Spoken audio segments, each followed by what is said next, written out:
Hi guys. I just finished therapy and it was really cool because there's this thing called like love language that I hear a lot of people talk about.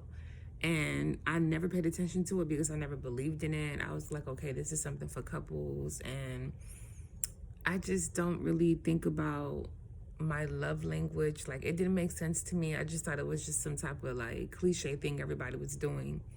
But in therapy today, the therapist, she was like, asking us, what is your love language? She was like, what do you think your love language is? And she was explaining who created it. So it's an actual person. I forgot his name, Chapman, I think. Who created basically, he researched and created like these categories, and it was made for couples. And basically the mission is for you to know how you, for example, how you want to be loved, you know, because you can be in a relationship, any relationship, friendship, lover, you can be in a relationship and you think you're loving and you think that you're giving the person what they need, but you're not. You think you're being supportive and kind and loving, but you're not, because you're not doing what they want, what pleases them. When you love someone, simply put, like, that's why I never really relied on love language, because simply put, you do what's pleasing to who you love. If you love, whatever pleases them is what you do when you love someone. And so a lot of people, including myself, like, I understood the concept, but I did not understand it when it came to love language. So I learned that my love language is words of affirmation. I need like a lot of reassurance. Like, my therapist was like, Alexandria, you're very loving and caring, and I appreciate that. And it hit my soul, and I was like, oh, that's so sweet. And she was like, 9 times out of 10, if you feel some type of way when a love language is done to you, it means, you're not getting it enough. That's it. Like, and I definitely do feel like, I'm very good at encouraging others, but I don't think that, like, when I was a child, I didn't get too much. I didn't get words of affirmation. So I didn't get anybody to say, oh, good job, how was your day? Oh, wow, you got A's, like, or B's, that's great, keep up the good work. And when people, like, for example, in my adult life do that, it shocks me, because as a child, I didn't have that type of childhood. So words of affirmation, I realized, is basically how I would, how I would want my partner to love me. Like, if my boyfriend, for example, says to me, you're so caring, you're so loving, I appreciate you, that would mean the whole world to me. Like, I would be the happiest girl in the world. But there's another love language called gift giving. Some people like for you to give them gifts. So I was like, okay, well, if my boyfriend bought me, you know, like a something simple or something special, or maybe something big, because she was like, it could be something as simple as a plant, or it could be a Gucci bag. Some people, like, their love language is gifts. They want to, that's how they feel loved and appreciated. So I said, okay, well, do I want a gift? Do I want physical touch? Like, some people like to be touched, huggy, huggy, kissy, kissy. Do I want acts of service? What's that again? She said acts of service is when, like, the person, like, for example, when you don't have to ask, and they'll just like wash your dishes. They'll do like service. They'll service you, and they'll do sweet, like, do your laundry, or they'll pick up your shoes and put them away for you. Like, things like that. Acts of service is positive. Words of affirmation, acts of service, gift giving. The fourth one is physical touch. And the fifth one is positive words of affirmation, gift giving, acts of service, physical touch. What's the last one? I forgot the last one, but it's 5 of them. Mine is words of affirmation. So I was like, if my boyfriend bought me like a bag or bought me a card, like a Hallmark card saying, like a blank Hallmark card, if he wrote in it and told me how he felt, I would love that, because that's affirmation, words of affirmation. But if he buys me a gift and just a plain Hallmark card that basically says something general and not curtailed to me, it'll be like, okay, whatever. So I realized, like, gift giving, giving me gifts, that's not how I like, that's not how I feel love. That's not what I want. Physical touch, kissy kissy, touchy touchy, like, I'm a very affectionate person. I love to do that, but that's another way. And she said you can have more than one, but that's not like, the number one way that I feel loved. Like, physical touch, that's not really it for me. Acts of service, that's sweet. If you see that I'm like overwhelmed and you decide to go do my laundry or wash the dishes, that's so sweet. But that's not the primary thing to me. The 5th one, I forgot what it was, but I know that words of affirmation, I realized, okay, my partner telling me, my friend, my partner, whoever, basically telling me what they like about me, what they love about me, good things about me, because I'm very self-critical of myself. And when you have depression, you do a lot of negative self-talk. And when you grow up how I grew up, like my childhood, I didn't have anybody like that really affirmed me or positive self-talked me. Like, I didn't have that, you know what I'm saying? I was like emotionally neglected. Like, I just kind of didn't have anybody to tell me I'm beautiful, didn't have anybody to tell me I'm smart, didn't have anybody to tell me that, hey, good job, keep up the good work. I didn't get that as a child. So I guess that's why words of affirmation means everything to me. So if, for example, my friend, my family member, my people I love, when they tell me things that they like about me or love about me, or they tell me things like good job, or they say things like keep up the good work. I remember one time somebody told me keep up the good work, and I cried. I dead cried. And I was like, well, all he said, this is someone that means a lot to me. All he said was, because I was going through a lot at that time and I was really trying hard. And words of encouragement, affirmation is my love language, I see now, because thinking back, I was walking out and he was like, keep up the good work. And I literally teared up, because as a child, I never heard keep up the good work from my parents. Like, I never ever heard stuff like that. Like, some kids are very fortunate to have parents that are very proactive, building their self-esteem up, telling them how beautiful they are, telling them how smart they are, telling them how amazing they are, telling them how capable, they are of doing whatever they want to do. I didn't have that.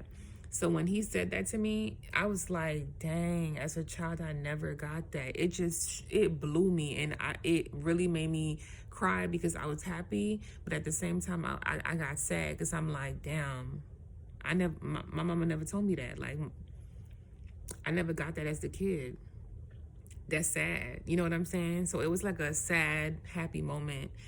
But I learned my love language. I just like to be encouraged. I like to be reassured. I like to be told things, nice things, sweet things. That really is like the key to my heart, I see. Because I light up, like, when people say things about me. The most thing I get from people, a lot of people who know me, who get to know me, the most thing they tell me is, you're very loving, you're very caring. They'll say you're smart, you're beautiful, you're loving, you're caring. I mostly hear you're loving, you're caring, you're beautiful inside out, like stuff like that. So when I hear stuff like that, it's like, oh, that's so sweet. Like, I'm so happy you said that, because it makes you feel like, you are good enough, and I am a good person, and I'm worth something. So when you hear people telling you what you are and they're encouraging you, it's very, very refreshing, and it's encouraging to know that people recognize your worth, and people You know, they're pointing out the good in you because, like I said, we can be our own worst enemies and be very self-critical, especially if you deal with depression. You'll sit up there and think anything. I'm ugly. I'm not worth it. I'm undeserving. You'll think anything. But when you hear, oh no, like you're beautiful, like you're so loving, you're smart, you're so caring. I hear that a lot. When people get to know me, it just blows me. I'm like, I'm not used to, like, when I was a kid receiving compliments like that. I'm not used to that, but thank you. And it makes me feel good. So my love language is words of affirmation, guys. So I know.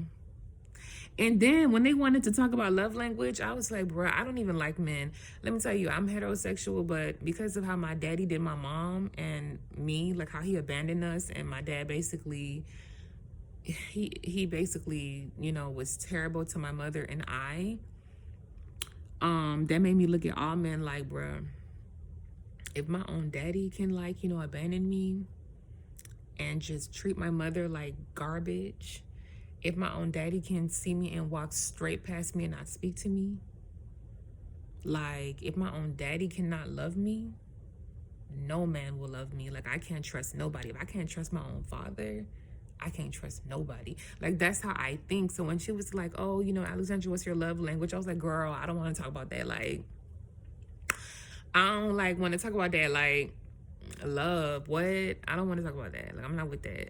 I'm not really into that right now. Like, I'm not looking for that. I don't care about that. Like, I'm not really into that. I definitely am loving. That's very clear. I have a big heart. I'm very, very loving. Like, if I love you, like, you're blessed because I'm a great lover.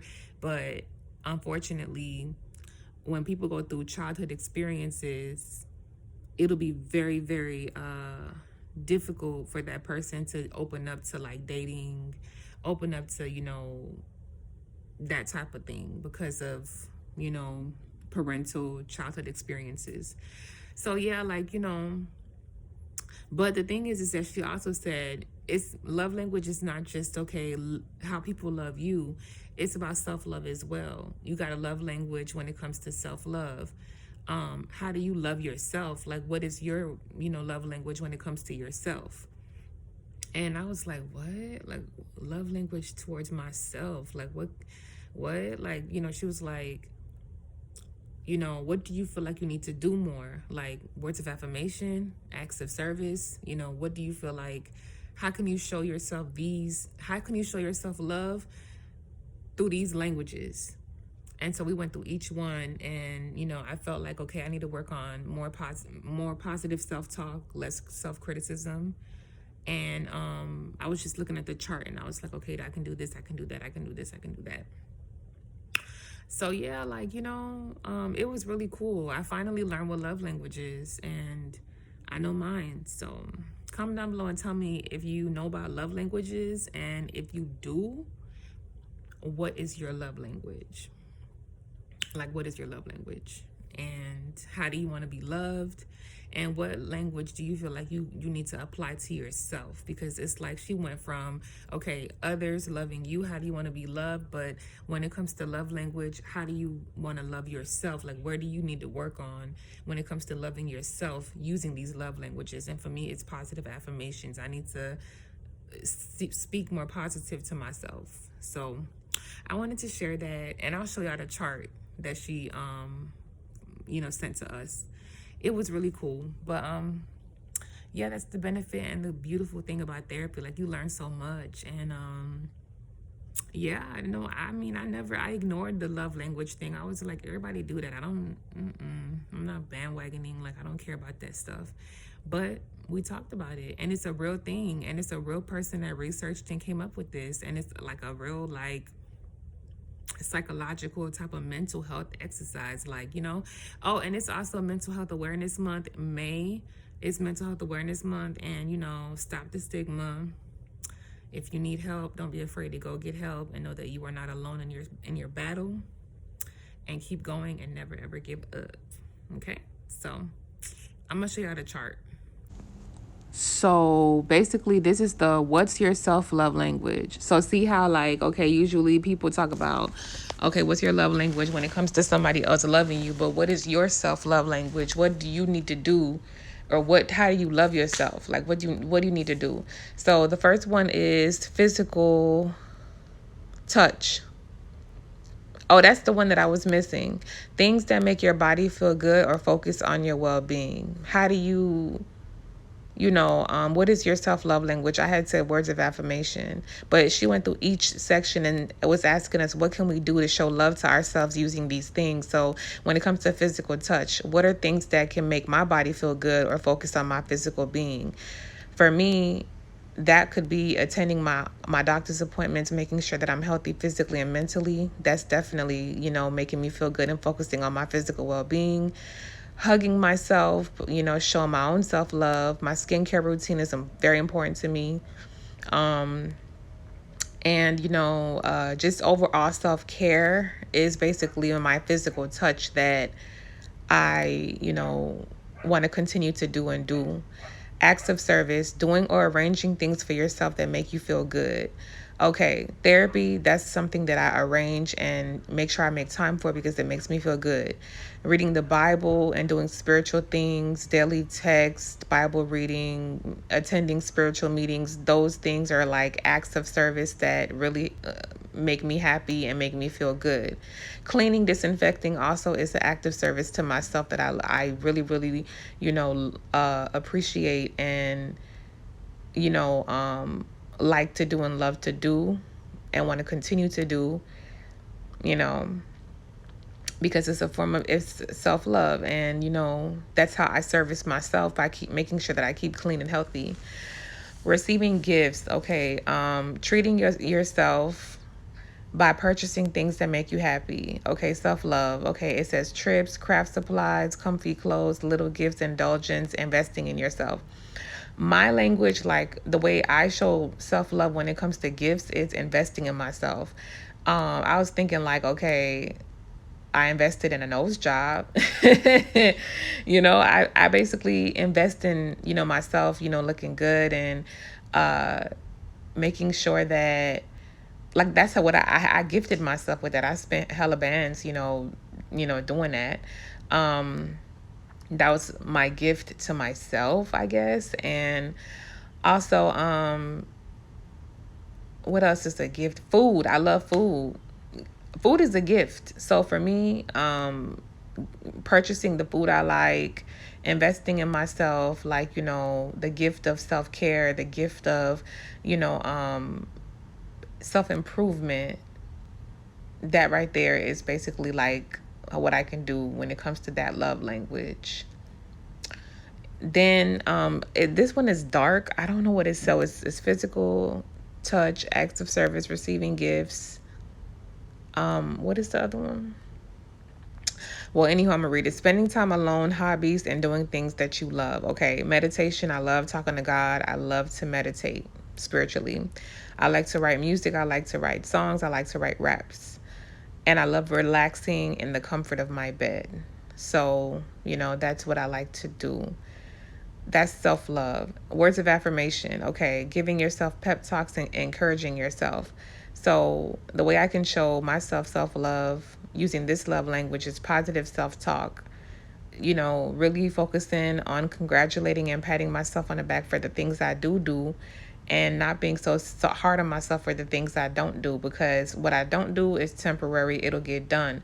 Acknowledge what I do and be proud of that and bask in that and allow that happiness to happen. So yeah, positive self-talk, that's definitely something that I need to work on. And so pretty much that's what she was teaching us. It's like, it's not just about how people love you, your love language, what's your self-love language. In each category, how can you show love to yourself? And I think it was a great exercise. So I wanted to share that with you guys. That's what therapy was, about today. And it was about a whole bunch of other things too. And one of the girls that it's a group therapy. So one of the I made a friend, and she's really dope. Like, she kind of go through the same thing as me. Like, when it comes to men, it's hard for us to, like, deal with. It was really hard for us to, like, talk about love language, because it's like, I don't want love. Like, I don't want to talk to nobody. I don't want to date nobody. She's going through things with, who she's dealing with. I'm dealing with my, hurt from my father. So when she was asking, like, your love language, I'm like, what? We both were like, I don't care. I don't want to talk about that. Like, love, no. But it was a good exercise, and me and her are so alike.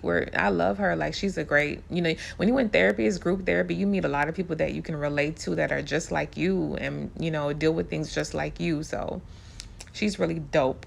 But I wanted to share this with you guys. Let me know what your love language is, and what you need to work on when it comes to your self-love language. What can you do to self-love? Like, I definitely in my mind know I need to self-love every day, more and more and more and more. And that's the goal. So, adios. I just wanted to share that.